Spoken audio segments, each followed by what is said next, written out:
Imagina por un momento que tienes el poder de moldear tu futuro a partir de un simple pensamiento. Visualiza una vida en la que cada uno de tus sueños y metas no solo son posibles, sino inevitables. En este capítulo, descubrirás cómo el deseo, más que un simple anhelo pasajero, se convierte en la chispa que enciende el fuego de la acción y la transformación. Te adentrarás en el arte de definir con precisión lo que quieres.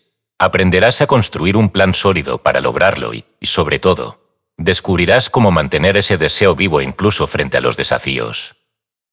Aquí no solo encontrarás pasos prácticos para convertir tus pensamientos en riqueza, sino también la inspiración necesaria para creer que tú puedes hacerlo.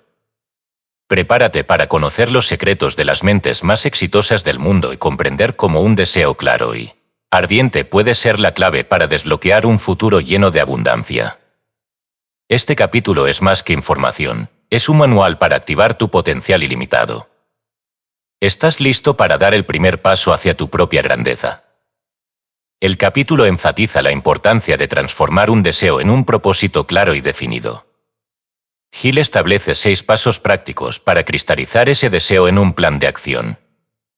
1. Definir la cantidad específica de dinero que se desea obtener.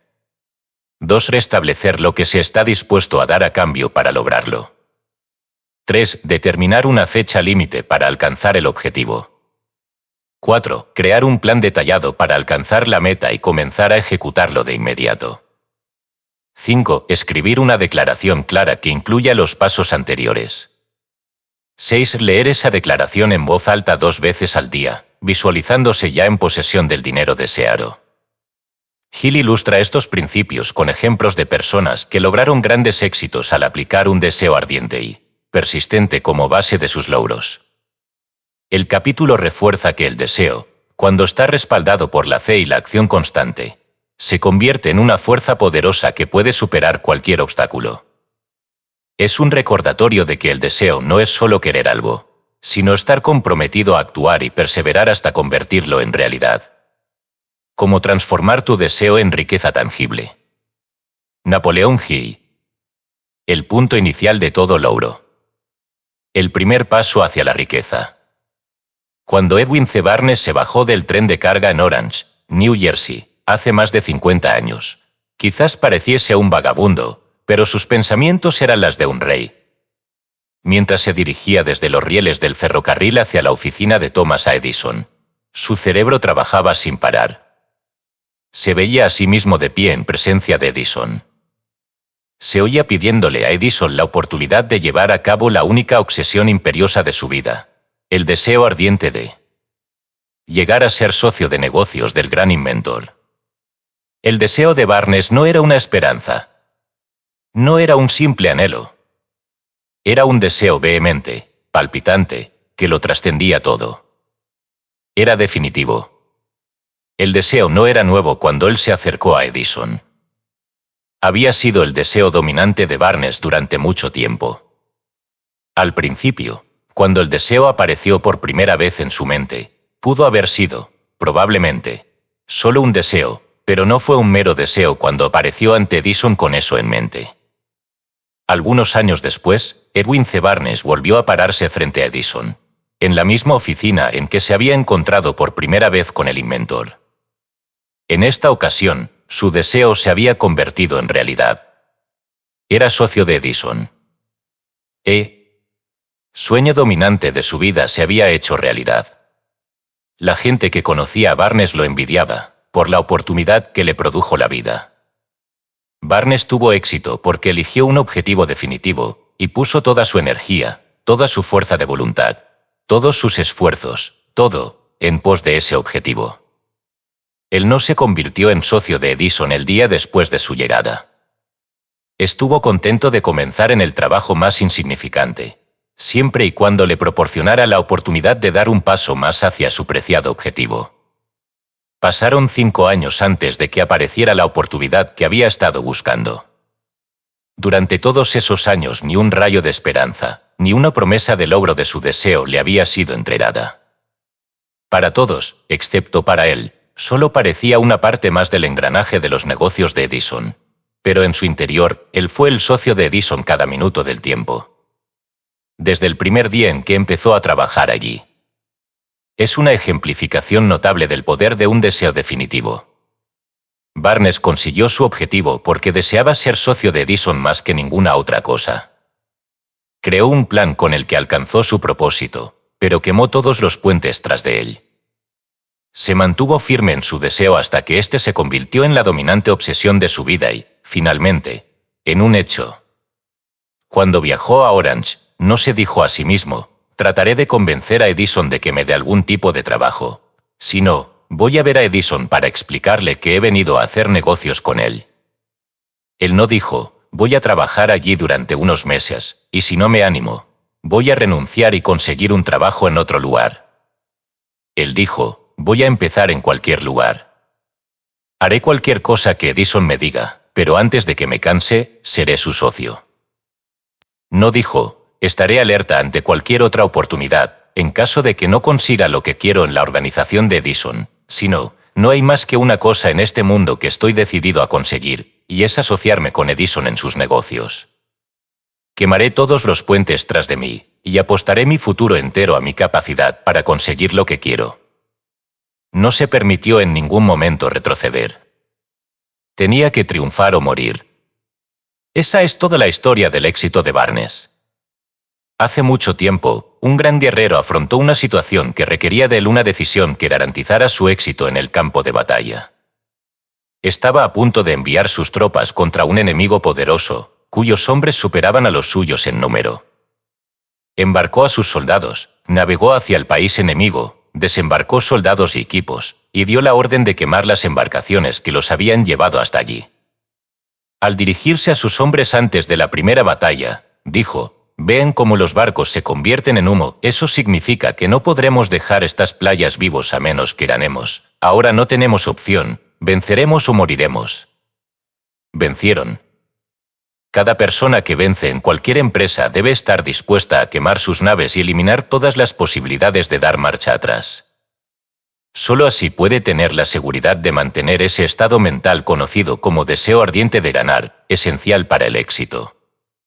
La mañana siguiente al gran incendio de Chicago, un grupo de comerciantes se quedó de pie en State Street, observando los restos humeantes de lo que habían sido sus tiendas. Organizaron una reunión para decidir si tratarían de reconstruirlas o abandonarían Chicago para volver a empezar en algún lugar del país más prometedor. Llegaron a una decisión, todos menos uno: abandonar Chicago. El comerciante que decidió quedarse y reconstruir su negocio señaló con el dedo los restos de su tienda, y dijo: «Caballeros, en este mismo sitio construiré la tienda más grande del mundo, no importa las veces que pueda quemarse». Eso fue hace casi un siglo. La tienda fue construida. Todavía sigue en pie, una torre, un monumento al poder de ese estado mental conocido como deseo ardiente. Lo más sencillo que Marshall Field podría haber hecho era imitar a sus colegas. Cuando las perspectivas se mostraban difíciles y el futuro parecía sombrío, se retiraron a donde las cosas parecían más fáciles.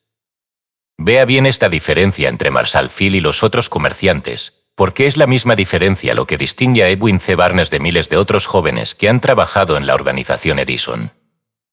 Es la misma diferencia lo que distingue prácticamente a todos los que triunfan de los que fracasan. Todo ser humano que alcanza la edad de comprender la razón de ser del dinero, quiere dinero. Desearlo no basta para acumular riqueza. Pero desear la riqueza con un estado mental que se convierte en una obsesión, y luego planificar formas y medios definidos para adquirirla, y ejecutar esos planes con una perseverancia que no acepte el fracaso, atraerá la riqueza. El método por el que el deseo de riqueza se puede transmutar en su equivalente monetario consiste en 6 pasos prácticos y definidos, que son los siguientes. Primero, fije en su mente la cantidad exacta de dinero que desea. No basta con decir, quiero mucho dinero. Sea específico en cuanto a la cantidad.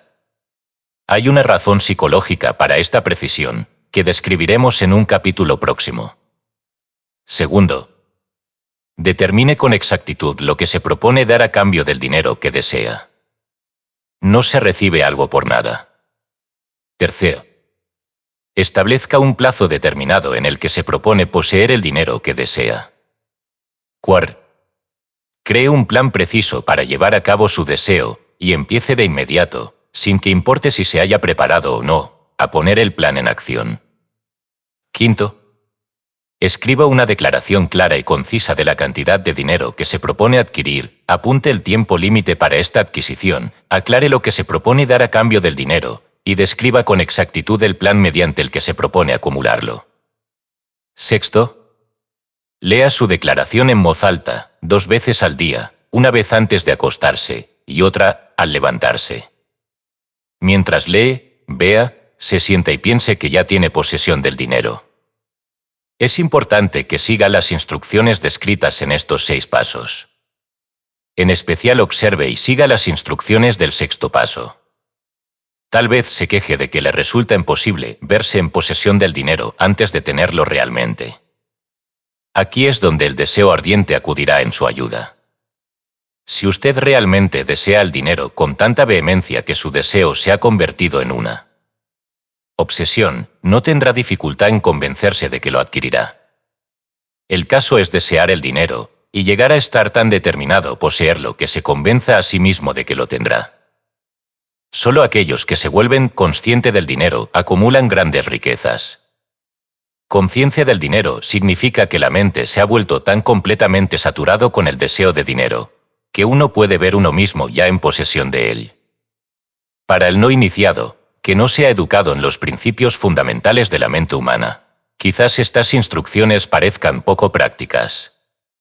Para quienes no consigan reconocer la validez de estos 6 puntos, puede ser útil saber que la información que difunden fue revelada por Andrew Carnegie, el cual empezó como un obrero común en una siderúrgica, pero se las arregló, pese a sus humildes comienzos, para que estos principios le rindieran una fortuna de más de $100 millones. Como ayuda adicional, quizá le sirva saber que los 6 puntos recomendados aquí fueron cuidadosamente estudiados por el difunto Thomas Edison, que puso su sello de aprobación en ellos por ser esenciales no solo para la acumulación de dinero, sino para la consecución de cualquier objetivo definitivo cero. Estos pasos no requieren trabajo duro, tampoco sacrificio. No exigen que uno se vuelva ridículo ni crédulo. Para utilizarlos no hace falta educación superior. Pero la aplicación eficaz de estos 6 pasos exige la suficiente imaginación que nos permita ver y comprender que la acumulación de dinero no se puede dejar al azar, a la buena suerte o al destino. Uno debe darse cuenta de que todos los que han acumulado grandes fortunas primero han soñado, anhelado, deseado y planificado antes de haber adquirido el dinero. Llegados a este punto, usted sabrá también que nunca tendrá riquezas en grandes cantidades a menos que pueda llegar a ser la viva expresión del deseo ardiente por el dinero y que realmente crea que lo poseerá. También puede saber que todo gran líder, desde los albores de la civilización hasta el presente, fue un soñador. El cristianismo es el mayor poder potencial del mundo hoy en día, porque su fundador era un soñador intenso que tenía la visión y la imaginación para ver las realidades en su forma mental y espiritual antes de que hubieran sido transmutadas en forma física. Si no ve grandes riquezas en su imaginación, nunca las verá en el saldo de su banco. Nunca, en la historia de Estados Unidos ha habido una gran oportunidad para los soñadores prácticos como existe ahora. El colapso económico de 6 años ha reducido a todos los hombres, sustancialmente, al mismo nivel. Una nueva carrera está a punto de ser ejecutado. Las estacas representan grandes fortunas que se acumularán en los próximos 10 años. Las reglas de la raza han cambiado, porque ahora vivimos en un mundo cambiado que definitivamente favorece a las masas, aquellos que tenían poca o ninguna oportunidad de ganar bajo las condiciones existentes durante la depresión, cuando el miedo paralizó el crecimiento y el desarrollo. A quienes nos encontramos en esta carrera hacia la riqueza debe animarnos saber que este mundo cambiante exige nuevas ideas, nuevas maneras de hacer las cosas, nuevos líderes, nuevos inventos, nuevos métodos de enseñanza, nuevos métodos de venta, nuevos libros, literatura nueva, nuevos programas de televisión, nuevas ideas para el cine. Tras toda esta demanda de cosas nuevas y mejores hay una cualidad que uno debe poseer para ganar, y es la definición del propósito, el conocimiento exacto de lo que uno quiere, y un deseo ardiente de poseerlo. La depresión del negocio marcó la muerte de una era y el nacimiento de otra. Este mundo cambiado requiere soñadores prácticos que pueden y pondrán sus sueños en acción. Los soñadores prácticos siempre han sido y siempre serán los creadores de patrones de la civilización. Los que deseamos acumular riqueza debemos recordar que los verdaderos líderes del mundo han sido siempre hombres que han sabido dominar, para su uso práctico, las fuerzas invisibles e intangibles de la oportunidad que está por surgir y han convertido esas fuerzas o impulsos de pensamiento en rascacielos, fábricas, aviones, automóviles y toda forma de recurso que hace la vida más placentera. La tolerancia y una mente abierta son necesidades prácticas del soñador de hoy. Aquellos que tienen miedo de nuevas ideas están condenados antes de empezar. Nunca ha habido un tiempo más favorable a los pioneros que el presente. Es cierto que no hay ningún salvaje y lanudo oeste que conquistar, como en los días del vagón cubierto, pero hay un vasto mundo empresarial, financiero e industrial para ser remoldeado y redireccionado a lo largo de nuevas y mejores líneas. Al planear la adquisición de su porción de riqueza, no se deje influir por quienes menosprecien sus sueños. Para lograr grandes ganancias en este mundo cambiante, uno debe captar el espíritu de los grandes pioneros del pasado, cuyos sueños le han dado a la civilización todo lo que tiene de valioso, el espíritu que infunde energía en nuestro propio país, en las oportunidades de usted y en las mías, para alimentar y vender nuestro talento. No olvidemos que Colón soñaba con un mundo desconocido, fijó su vida sobre la existencia de tal mundo, y lo descubrió. Copérnico, el gran astrónomo, soñó con una multiplicidad de mundos, y lo reveló. Nadie lo denunció como inviable después de que hubo triunfado.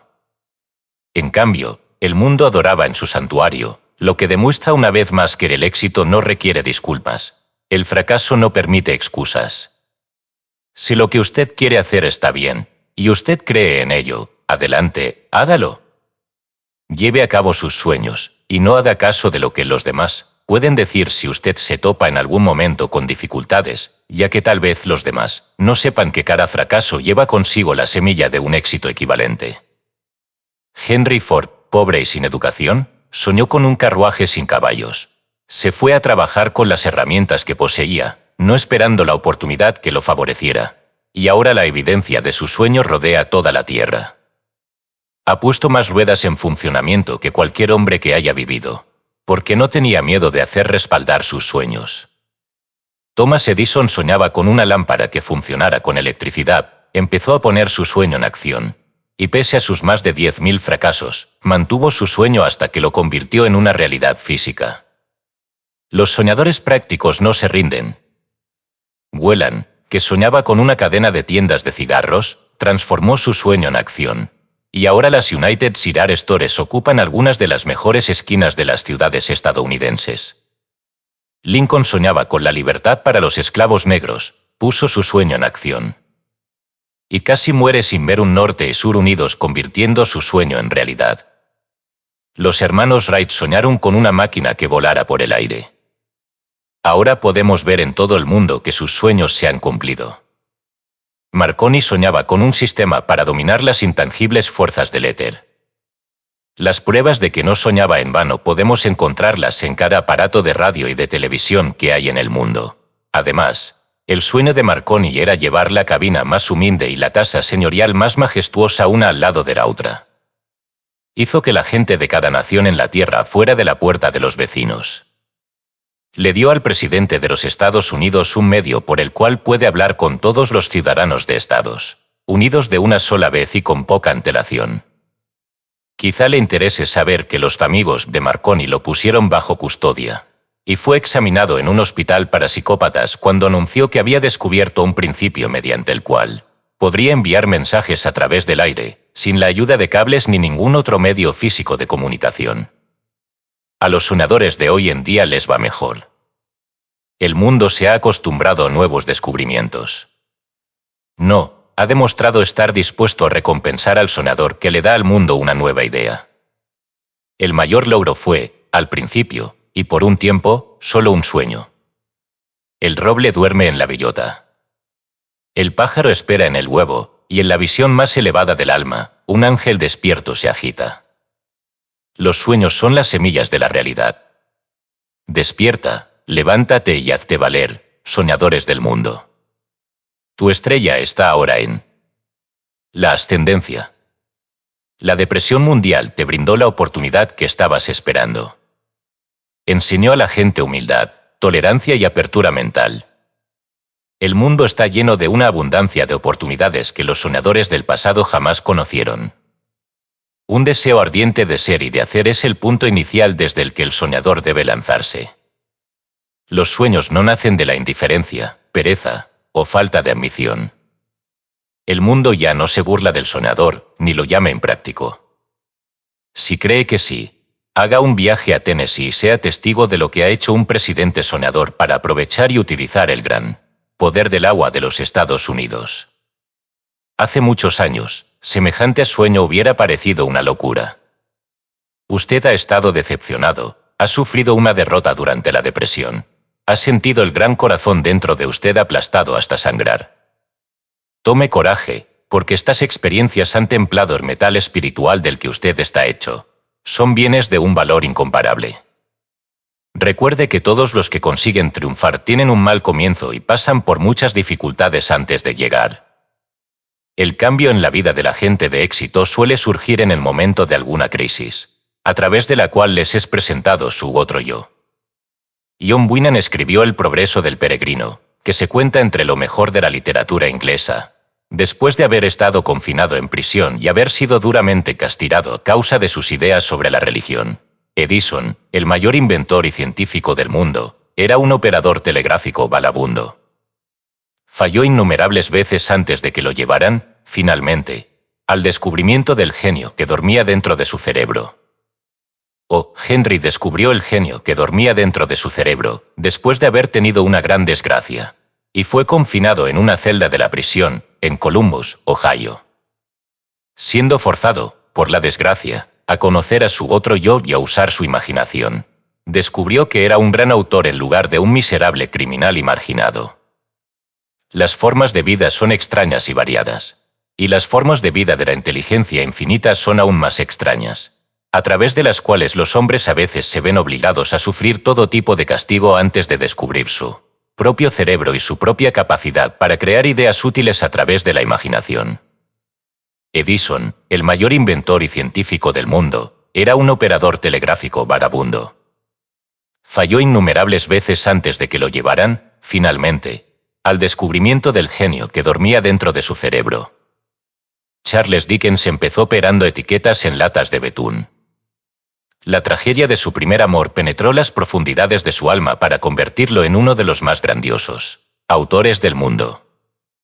Esa tragedia produjo primero a David Copperfield, y luego una sucesión de obras que hacen un mundo mejor y más rico a todo el que lee sus libros. La decepción por los asuntos amorosos generalmente tiene el efecto de llevar a los hombres a beber y a las mujeres a deteriorarse, y esto porque la mayoría de las personas nunca aprenden el arte de transmutar sus emociones más fuertes en sueños de naturaleza constructiva. Helen Keller se quedó sorda, muda y ciega después de nacer. Pese a su terrible desgracia, ha escrito su nombre con letras indelebles en las páginas de la historia de los grandes. Toda su vida ha sido la demostración de que nadie está derrotado mientras no acepte la derrota como una realidad. Robert Burns era un campesino analfabeto. Sufrió la maldición de la pobreza y creció para ser borracho. El mundo fue mejor gracias a su vida, porque vistió de prendas hermosas sus pensamientos poéticos, y, por tanto, arrancó un espino para plantar un rosal en su lugar. Booker T. Washington nació en la esclavitud, minusválido por raza y color. Debido a que era tolerante, tenía una mente abierta en todo momento, en todos los temas, y era un soñador. Dejó su impresión para siempre en una carrera entera. Beethoven era sordo, y Milton ciego, pero sus nombres perdurarán en el tiempo, porque soñaron y tradujeron sus sueños en ideas organizadas. Antes de pasar al siguiente capítulo, encienda de nuevo en su mente el fuego de la esperanza, la fe, el coraje y la tolerancia.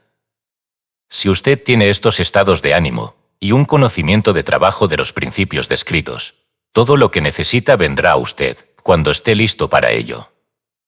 Deje que Emerson indique el pensamiento en estas palabras, cada proverbio, cada libro, cada palabra que le pertenezca para ayuda y consuelo. Seguramente llegará a casa a través de pasajes directos o sinuosos. Cada amigo que no tiene una voluntad fantástica, sino el alma grande y tierna en su súplica, le encerrará en su abrazo. Hay una diferencia entre desear para una cosa y estar listo para recibirlo. Nadie está listo para nada, hasta que cree que puede adquirirlo.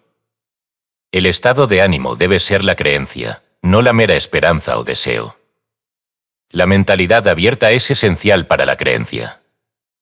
Las mentes cerradas no inspiran la fe, el coraje y la creencia. Recuerde, no se requiere más esfuerzo para apuntar alto en la vida, para reclamar abundancia y prosperidad, del que hace falta para aceptar la miseria y la pobreza. Un gran poeta ha expresado acertadamente esta verdad universal en unas pocas líneas. Hice un pacto con la vida por un penique, y la vida no me dio más. Sin embargo, le imploré a la noche cuando contaba mis escasos bienes. Porque la vida es un empleador justo, te da lo que le pides. Pero cuando has fijado el precio, debes aguantar la tarea.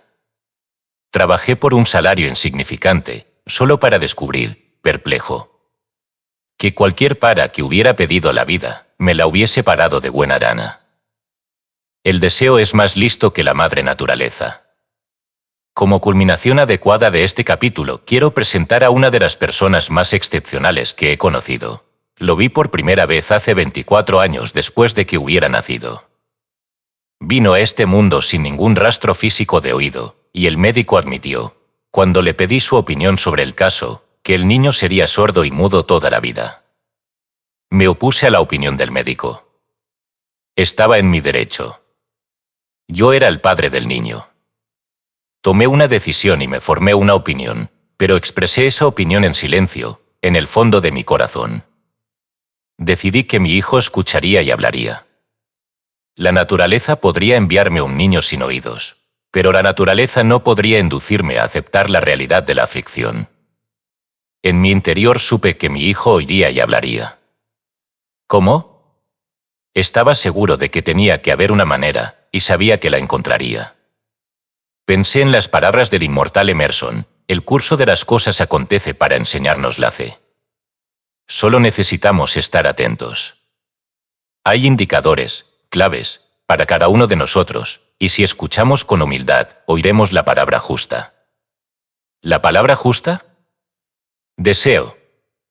Mucho más que ninguna otra cosa, yo deseaba que mi hijo no fuera sordomudo. De ese deseo no me alejé jamás, ni por un segundo. Muchos años antes, yo había escrito, nuestras únicas limitaciones son las que se establecen en nuestra propia mente. Por primera vez, me preguntaba si esa afirmación era verdadera. Acostado en la cama delante de mí estaba un niño recién nacido, sin el equipo natural de la audición. Aunque pudiera oír y hablar, obviamente estaba desfigurado de por vida. Sin duda, esta era una limitación que ese niño no había establecido en su propia mente. ¿Qué podía hacer? Encontraría alguna forma de trasplantar a ese niño mi propio. Deseo ardiente de dar con maneras y medios de hacer llevar el sonido a su cerebro sin la ayuda de los oídos. Tan pronto como el niño fuese lo bastante mayor para cooperar, le llenaría la cabeza de tal manera de ese deseo ardiente, que la naturaleza lo traduciría en realidad con sus propios métodos. Todos estos pensamientos pasaron por mi mente, pero no hablé de ello con nadie. Cada día renovaba la promesa que me había hecho a mí mismo de que mi hijo no sería sordomudo. Cuando creció y empezó a percibir las cosas que lo rodeaban, notamos que mostraba débiles indicios de que oía. Cuando alcanzó la edad en que los niños suelen empezar a emitir palabras, no hizo intento alguno de hablar, pero de sus actos podíamos deducir que percibía ciertos sonidos. Eso era todo lo que yo quería saber. Estaba convencido de que, si podía oír, aunque fuese débilmente, sería capaz de desarrollar una mayor capacidad auditiva. Entonces sucedió algo que me llenó de esperanza. Surgió de algo totalmente inesperado. Compramos una Victrola. Cuando el niño oyó la música por primera vez, entró en éxtasis y muy pronto se apropió del aparato. Él mostró una preferencia por ciertos discos, entre ellos It's a Long Way to Tipperary. En una ocasión estuvo poniendo un disco una y otra vez, durante casi 2 horas, de pie delante del fonógrafo, con sus dientes clavados en el borde de la caja. La importancia de esa costumbre que adquirió no se nos hizo patente sino hasta años después, ya que nunca habíamos oído hablar del principio de la conducción ósea del sonido. Poco después de que se apropió de la Victrola, descubrí que podía oírme claramente cuando hablé con mis labios tocando su hueso mastoideo, o en la base del cerebro. Estos descubrimientos pusieron en mi posesión los medios de comunicación necesarios por los cuales comencé a traducir en realidad mi deseo ardiente de ayudar a mi hijo a desarrollar la audición y el habla. En ese momento estaba haciendo apuñala al hablar ciertas palabras. La perspectiva dista mucho de ser alentadora, pero el deseo respaldado por la ECE no conoce tal palabra como imposible. Una vez que descubrí que podía oír perfectamente el sonido de mi voz, empecé de inmediato a transferirle mi deseo de que oyese y hablase. Pronto descubrí que el niño disfrutaba cuando yo le contaba cuentos antes de dormirse, de modo que me puse a trabajar para idear historias que estimularan su confianza en sí mismo, su imaginación, y un agudo deseo de oír y de ser normal. Había un cuento en particular, en el que yo hacía hincapié dándole un renovado matiz dramático cada vez que se lo contaba. Lo había inventado para sembrar en su mente la idea de que su dificultad no era una pesada carga, sino una ventaja de gran valor. Pese al hecho de que todas las maneras de pensar que yo había examinado indicaban que cualquier adversidad contiene la semilla de una ventaja equivalente, debo confesar que no tenía ni la menor idea de cómo se podía convertir esa dificultad en una ventaja. Sin embargo, continué mi práctica de envolver esa filosofía en cuentos para dormir, con la esperanza de que llegara el momento en que encontraría algún plan por el cual su discapacidad podría ser hecho para servir a algún propósito útil. La razón me dijo claramente que no había una compensación adecuada por la falta de oídos y equipo auditivo natural. El deseo respaldado por la ECE empujó la razón a un lado y me inspiró a continuar. Al analizar la experiencia retrospectivamente, puedo ver que su fe en mí tuvo mucho que ver con los sorprendentes resultados. Él no cuestionaba nada que yo le dijera.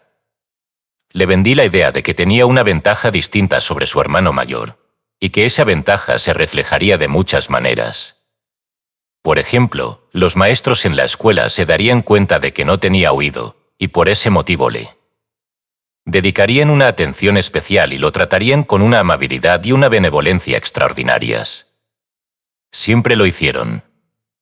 También le vendí la idea de que cuando fuese lo bastante mayor para vender periódicos, su hermano mayor era ya vendedor de periódicos, tendría una gran ventaja sobre su hermano, porque la gente le pagaría más por su mercancía, debido a que verían que era un niño brillante y emprendedor pese al hecho de carecer de audición. Podríamos notar que, gradualmente, la audición del niño estaba mejorando. Además, no tenía la menor tendencia a ser autoconsciente, debido a su aflicción. Cuando tenía unos 7 años, mostró la primera prueba de que nuestro método de apoyo rendía sus frutos. Durante varios meses imploró el privilegio de vender periódicos, pero su madre no le daba el consentimiento.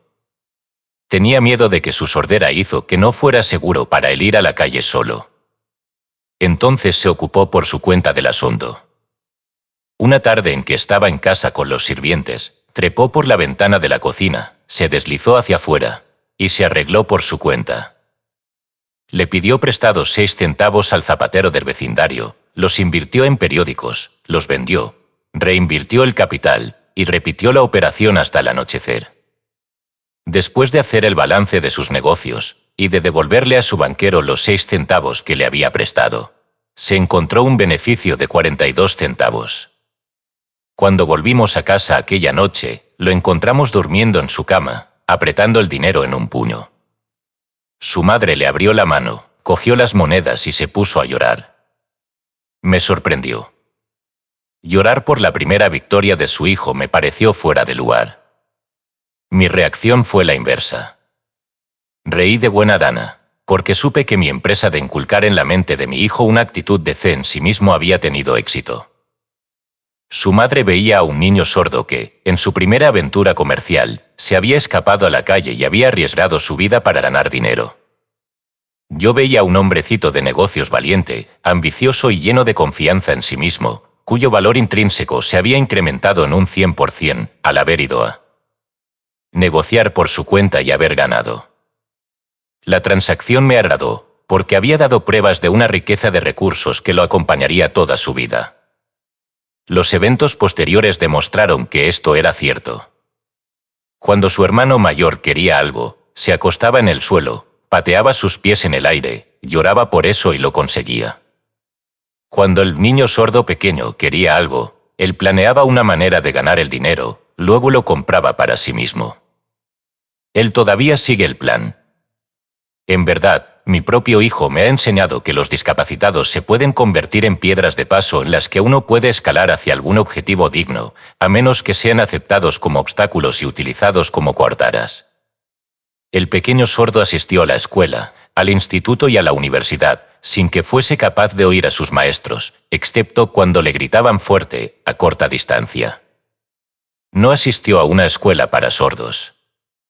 No le permitimos que aprendiese el lenguaje de los sordomudos. Habíamos decidido que viviese una vida normal, y mantuvimos esa decisión, aunque nos costó muchas discusiones acaloradas con funcionarios escolares. Cuando estaba en el bachillerato, probó un aparato eléctrico para mejorar la audición, pero no le dio resultado. Creíamos que se debía a una condición que se reveló cuando el niño tenía 6 años, por el Dr. J. Gordon Wilson, de Chicago, cuando operaba en un lado de la cabeza del niño, y descubrió que no había señales de equipo auditivo natural. Durante su última semana en la universidad, sucedió algo que marcó el hito más importante de su vida. En lo que pareció una mera casualidad, entró en posesión de otro aparato eléctrico para oír mejor, que le enviaron para probar.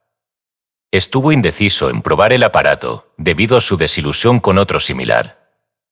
Finalmente lo cogió, se lo puso en la cabeza, le conectó las baterías, y sorpresa, como por arte de magia, su deseo de toda la vida de oír normalmente se convirtió en realidad. Por primera vez oía tan bien como cualquier persona con audición normal. Dios se mueve de formas misteriosas para realizar sus maravillas. Rebosante de alegría con el mundo cambiado diferente que acababa de percibir a través de ese aparato auditivo, se precipitó al teléfono, llamó a su madre y oyó su voz a la perfección. Al día siguiente oía con claridad las voces de sus profesores en clase, por primera vez en su vida. Anteriormente podía oírlos solo cuando gritaban, a corto alcance. Oyó la radio. Oyó las fotos que hablaban. Por primera vez en su vida también, mi hijo podía conversar con la gente, sin necesidad de que le hablaran con gritos. Realmente, había entrado en posesión de un mundo cambiado. Nos habíamos negado a aceptar el error de la naturaleza y, por el deseo persistente, habíamos inducido a la naturaleza a corregir ese error a través de los únicos medios prácticos disponibles. El deseo había comenzado a pagar dividendos, pero la victoria todavía no estaba completa. El muchacho tenía que encontrar todavía una manera definida y práctica de convertir su desventaja en una ventaja equivalente. Sin apenas darse cuenta de la importancia de lo que acababa de obtener, pero embriagado con la alegría del descubrimiento de ese mundo de sonidos, escribió una entusiasta carta al fabricante del audífono, relatándole su experiencia. Algo en ella hizo que la compañía lo invitase a Nueva York. Cuando llegó, lo llevaron a visitar la fábrica, y mientras hablaba con el ingeniero jefe, contándole de su mundo recién descubierto, una corazonada, una idea o una inspiración, llámesela como se quiera, destelló en su cerebro. Era ese impulso del pensamiento que convertía su dificultad en una ventaja, destinada a pagar dividendos en dinero y en felicidad por millares durante todo el tiempo venidero. El resumen y el núcleo de ese impulso de pensamiento era así: se le ocurrió que él podría ser de gran ayuda para los millones de sordos que viven sin el beneficio de audífonos si pudiera encontrar una manera de relatarles la historia de su mundo cambiado. Entonces y allí, tomó una decisión de dedicarse por el resto de su vida a brindar servicio útil a los que tienen problemas para oír. Durante un mes entero llevó a cabo una intensa investigación, durante la cual analizó todo el sistema de ventas del fabricante de audífonos e ideó formas y medios de comunicarse con aquellos con dificultades para la audición en todo el mundo, decidido a compartir con ellos su nuevo mundo recién descubierto. Una vez lo tuvo hecho, puso por escrito un plan bienal, basado en sus investigaciones. Cuando lo presentó a la compañía, al momento le dieron un puesto de trabajo para que llevara a cabo su ambición. Poco había soñado, cuando empezó a trabajar, que estaba destinado a llevar esperanza y alivio a millares de sordos que, sin su ayuda, se hubieran visto condenados para siempre a la sordera. Poco después de asociarse con el fabricante de su audífono, me invitó a asistir a una clase llevada a cabo por su compañía, con el propósito de enseñar a las personas sordas a escuchar y hablar. Nunca había oído hablar de tal forma de educación, por lo que visité la clase, escéptico pero con la esperanza de que mi tiempo no sería totalmente desperdiciado. Aquí vi una manifestación que me dio una visión muy ampliada de lo que había hecho para despertar y mantener vivo en la mente de mi hijo el deseo de audición normal. Vi a sordomudos aprender a oír y a hablar de verdad, a través de la aplicación del mismo principio que había usado, más de 20 años antes, para salvar a mi hijo del sordomudismo. Por lo tanto, a través de un extraño giro de la rueda del destino, mi hijo, Blair, y yo hemos sido destinados a ayudar a corregir el sordomudismo para aquellos aún no nacidos, porque somos los únicos seres humanos vivos, por lo que yo sé, que han establecido definitivamente el hecho de que el sordomudismo puede ser corregido en la medida de la restauración a la vida normal de los que sufren con esta aflicción. Se ha hecho para uno, se hará para otros. No me cabe duda de que Blair habría sido un sordo mudo toda su vida, si su madre y yo no hubiéramos logrado moldear su mente como lo hicimos. El médico que asistió en su nacimiento nos dijo, confidencialmente, que el niño nunca podría oír o hablar. Hace unas semanas, el doctor Irving Borees, un destacado especialista en tales casos, examinó a Blair muy a fondo. Quedó sorprendido cuando vio lo bien que mi hijo oye y habla, y dijo que su prueba indicaba que, teóricamente, el niño no debe ser capaz de escuchar en absoluto, pero el muchacho oye, a pesar del hecho de que las imágenes de rayos X muestran que no hay abertura en el cráneo, en cualquier lugar, desde donde sus oídos deberían conectar al cerebro.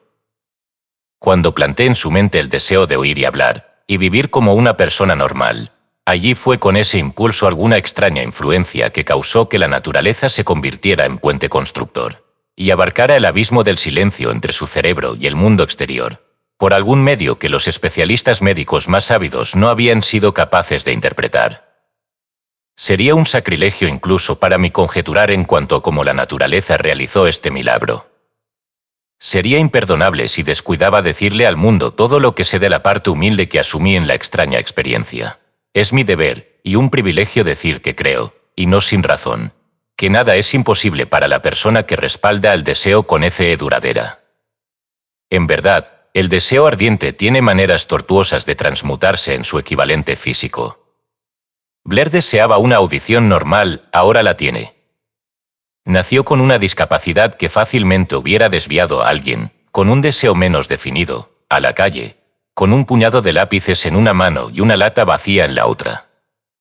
Esa discapacidad ahora promete servir como el medio por el cual se prestará un servicio útil a muchos millones de personas con dificultades auditivas, también, para darle empleo útil a una compensación financiera adecuada el resto de su vida.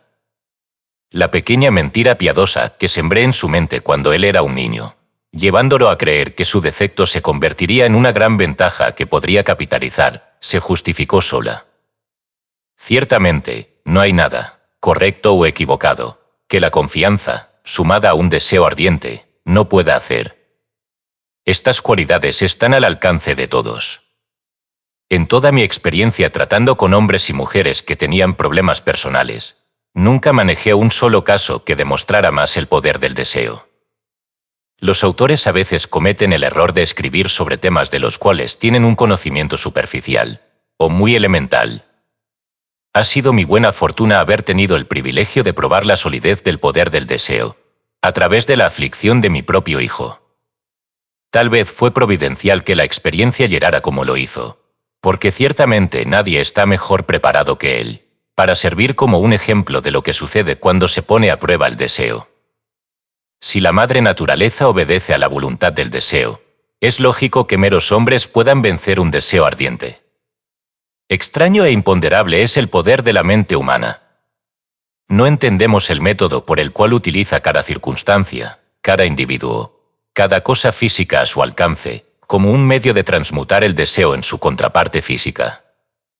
Tal vez la ciencia descubrirá este secreto. Planté en la mente de mi hijo el deseo de oír y hablar como cualquier persona normal que oye y habla. Ese deseo se ha convertido ahora en una realidad. Planté en su mente el deseo de convertir su mayor discapacidad en su mayor activo. Ese deseo se ha realizado. El modus operandi por el que se logró este asombroso resultado no es difícil de describir. Constaba de 3 hechos muy concretos. Primero, mezclé la ECE con el deseo de audición normal, que le pasé a mi hijo. Segundo, transmití mi deseo a él de todas las vías imaginables disponibles, a través de un esfuerzo persistente y continuo, durante un periodo de años. Tercero, él me creyó. Mientras completaba este capítulo, llegaron noticias de la muerte de Madame Shumanain. Un breve párrafo en un despacho de noticias en relación con Madame Shumanain da la clave del estupendo éxito de esta mujer como cantante. Cito el párrafo porque la clave que contiene no es otra que el deseo. Al comienzo de su carrera, Madame Shumanain visitó al director de la Ópera de Viena para que le hiciera una prueba de voz. Pero él no le hizo la prueba. Después de echar un vistazo a la desgarbada y pobremente vestida muchacha, exclamó: «Nada cordial, con esa cara, y sin ninguna personalidad. ¿Cómo espera tener éxito en la ópera? Señorita, olvide esa idea. Cómprese una máquina de coser y póngase a trabajar. Usted nunca podrá ser cantante. Nunca es demasiado tiempo». El director de la Ópera de Viena sabía mucho sobre la técnica del canto. Sabía muy poco del poder del deseo, cuando éste asume las proporciones de una obsesión. Si hubiera conocido mejor ese poder, no hubiese cometido el error de condenar el genio sin darle una oportunidad. Hace varios años, uno de mis socios enfermó. Se puso cada vez peor a medida que el tiempo transcurría, y finalmente, lo llevaron al hospital para operarlo. Justo antes de que fuera llevado a la sala de operaciones, lo vi, y me pregunté cómo alguien tan delgado y demacrado como él, posiblemente podría pasar por una operación importante con éxito. El médico me advirtió que había muy pocas posibilidades de que yo volviera a verlo con vida. Pero esa era la opinión del médico, y no la del paciente. Poco antes de que se lo llevaran al quirófano, me susurró con voz débil: «No se preocupe, jefe. En pocos días habré salido de aquí». Una enfermera me miró apenada. Pero el paciente se recuperó satisfactoriamente. Cuando todo hubo terminado, su médico me dijo: «No lo salvó otra cosa que su deseo de vivir. Nunca hubiera salido de este trance si no se hubiese negado a aceptar la posibilidad de la muerte». Creo en el poder del deseo respaldado por la ECE. Porque he visto cómo ese poder elevaba a hombres desde comienzos humildes a posiciones de poder y riqueza. Lo he visto cómo saqueaba la tumba de sus víctimas. Cómo servía de medio para que los hombres llevaran a cabo su rehabilitación después de haber fracasado en un centenar de formas distintas. Lo he visto darle a mi propio hijo una vida normal, feliz y llena de éxito, a pesar de que la naturaleza lo enviase a este mundo sin oído. ¿Cómo puede uno sacarle provecho y usar el poder del deseo? Esto ha sido respondido a través de este y los capítulos subsiguientes de este libro. Este mensaje está saliendo al mundo al final de la más larga, y tal vez, la depresión más devastadora que Estados Unidos haya conocido. Es razonable suponer que el mensaje puede llegar a la atención de muchos que han sido heridos por la depresión, aquellos que han perdido su fortuna, otros que han perdido sus posiciones, y grandes números que deben reorganizar sus planes y el escenario de un regreso. A todos estos deseo transmitir la idea de que todo logro, sin importar lo que pueda ser su naturaleza o su propósito, debe comenzar con un intenso deseo ardiente de algo definitivo. Mediante algún extraño y poderoso principio de química mental que nunca ha divulgado, la naturaleza envuelve en el impulso del fuerte deseo ese algo que no reconoce la palabra imposible, ni acepta el fracaso como realidad.